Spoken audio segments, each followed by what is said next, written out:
There's a lot going on here on the chip front, on the economic front.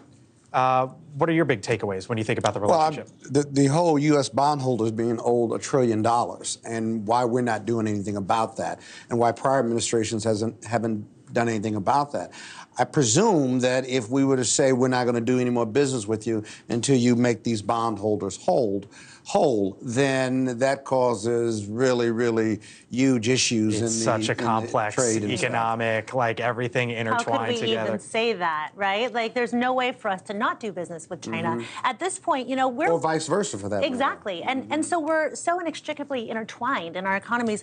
But, you know, all of this talk about being tough with China, we blow about $200 billion a month. You know, we're talking about collecting on $1 trillion. That's nothing in the grand scheme of things to America. I feel like we can use things like that default or their lack of repayment to leverage to get something that we really want, which is security in Taiwan. How do we make them pay this bond debt? I think looking at the money is being myopic. I think we have to look at the bigger picture and what we can leverage with that, with what they owe us. Chris, I remember during the Trump administration, it was all tariffs and trade deal.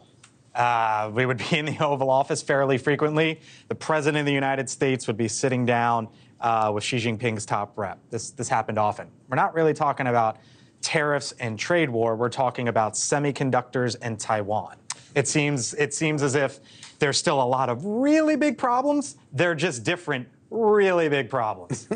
So Democrats were anti-China before Republicans were anti-China. So we can go back to the 1980s and 1990s. George Bush famously slapped a steel dumping punishment on China in the WTO, blah, blah, blah, blah, blah.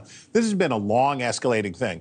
The pressure on both parties is clear. The American public resents and dislikes all of the trade with China, all of the outsourcing, all of that stuff, and sees China as a threat. Both parties want to be anti-China. No party wants to deal with the consequences of a ruptured relationship with China. And just like we do with the Saudis, just like we do with the Chinese, when you're out of power, you say, those rats who are in there, they're doing business with the worst people in the world. And then you get in there, and then you got to do business with the worst people in the world.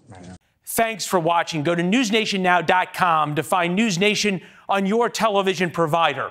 And don't forget to subscribe. Click the red button to get more of NewsNation's fact-driven, unbiased coverage.